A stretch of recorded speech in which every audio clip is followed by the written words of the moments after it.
Last वाले episode में हम देखा था कि जो यून होता है फुटबॉल मैच के दौरान उसके ऊपर बिजली ही गिर जाती है, जिसकी वजह से वो मर जाता है और वो एक अलग ही जगह पर पहुंच जाता है और कह रहा होता है कि प्लीज मेरे को वापस लौटा दो, मैं ऐसे मर नहीं सकता हूँ। तभी उसके सामने जो एक डीमन होता है वो आ जाता है और उससे कहता है डील करने के लिए। अब एपिसोड में आगे बढ़ती है तो यहाँ पर जो यून होता है उसकी बात सुनकर काफी ज्यादा शौक हो जाता है। उससे कहता है कि आखिर तुम किस तरह की डील के बारे में बात कर रहे हो। तभी यहाँ पर जो वो डीमन होता है उससे कहता है कि तुम मेरे साथ दो तरीके से ट्रेड कर सकते हो। पहला जो ये ग्रीन है वो टाइम वाला है और जो ये पर्पल है वो एबिलिटी वाली मैजिक है।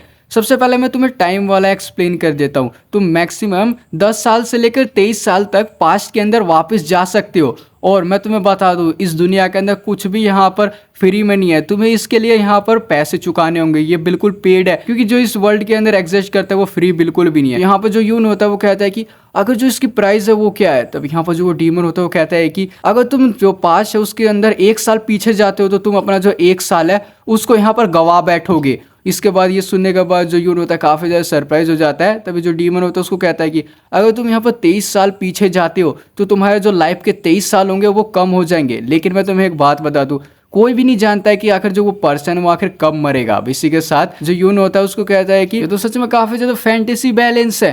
किसी को भी नहीं पता है कि जो लोग है वो 100 साल तक ही जिएंगे। मैं यहाँ पर कुछ करना चाहता हूँ, मेरे लिए बिल्कुल ठीक है।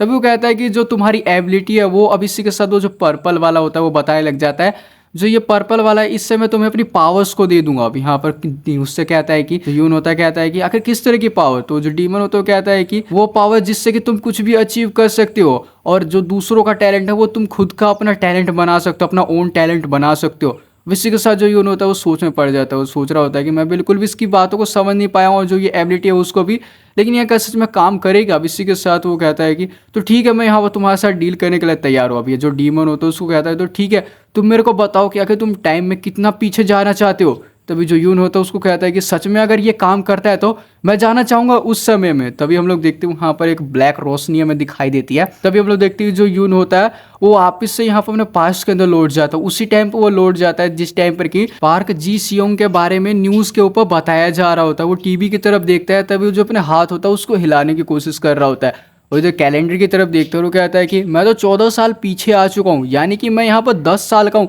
जिस टाइम पे मैं 3rd ग्रेड के अंदर एलिमेंट्री स्कूल के अंदर हुआ करता था। अब वो सोच रहा था कि मैं यहाँ पर वापस आ चुका हूँ तो मैं ज़रूर ना ज़रूर कुछ ना कुछ तो अचीव करके ही रहूँगा। इसी के साथ उन्हें मोम डैड की तरफ देखते हैं और कहता है कि मोम डैड तो सच में काफ़ी ज़्यादा यंग है। तभी वो डिनर टेबल पर डिनर करने के लिए बैठ जाते हैं। यून के डैड उससे पूछते हैं कि आखिर तुम्हारा ड्रीम क्या है। तभी यहाँ पर जो यून होता है हमें बताने लग जाता है कि जैसा कि मैंने सोचा था, यहाँ डिनर के टाइम पर जो मेरे फादर उन्होंने क्वेश्चन पूछ लिया। तब यहाँ पर जो यून होता है वो कहता है कि मैं एक फुटबॉल प्लेयर बनना चाहता हूँ। तब इसी के साथ जो उसके डैड कहते हैं बिल्कुल पार्क जी की तरह।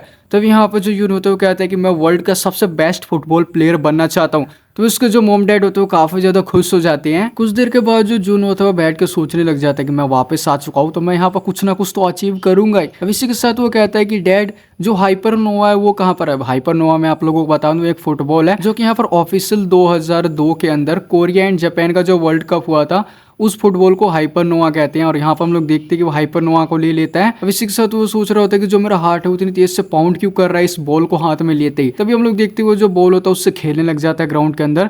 और वो सोच रहा होता है कि मैं सच में काफ़ी ज़्यादा खुश हूँ, मेरे को काफ़ी ज़्यादा अच्छा लग रहा है यहाँ पर। तभी वो सोच रहा होता है कि जो मेरी एबिलिटी है क्या वो सच में है, मैं उसको एक बार चेक करके देखता हूँ। तभी वो जो सिस्टम विंडो होता है अचानक से उसको सामने ओपन हो जाता है। तभी उस पर दिखाया जाता है कि जो उसका टैलेंट होता है वो कुछ भी नहीं होता, उसके पास जीरो टैलेंट होता है। ये देखने के बाद जो जून होता है काफ़ी ज़्यादा हैरान हो जाता है और वो सोच रहा होता है कि मैं काफ़ी ज़्यादा डिसअपॉइंट हूँ इससे। मेरे को लगा कि मैं यंग हूँ तो मेरे पास कोई ना कोई तो स्किल होगी, लेकिन मेरे पास यहाँ पर कोई भी स्किल नहीं है। तभी वो खेलने लग जाता है दोबारा फुटबॉल से। अब इसी के साथ हम लोग देखते हैं वो थक कर बैठ जाता है। तभी हम लोग देखते हैं जो जोंगहो होता है वो वहाँ पर आ जाता है और उससे कहता है कि हे आखिर तुम यहाँ पर क्या कर रहे हो बेवकूफ़, क्या तुम जो फुटबॉल है उसके साथ बिल्कुल भी खेलने वाले नहीं हो। तभी यहाँ पर जो जुन होता है उसकी तरफ देखता है और वो सोचने लग जाता है ये तो जोंगो है जो कि 10 साल का है। अब इसी के साथ उसके पास जाता है और कहता है क्या मेरे को तुम देखते ही फाइट करने का तुम्हारा मन करने लग जाता है। तभी यहाँ पर जो जोंगहो होता है उसको यहाँ पर जो जीभ चिढ़ाने लग जाता है। अभी जो यून होता है यानी हमारा मेन कैरेक्टर वो सोचने लग जाता है कि क्या मैं इसकी जो स्किल्स है उसको देख सकता हूँ? तभी हम लोग देखते हैं कि जो यून के सामने सिस्टम विंडो ओपन हो जाता है, जिसके अंदर के जोंग हो की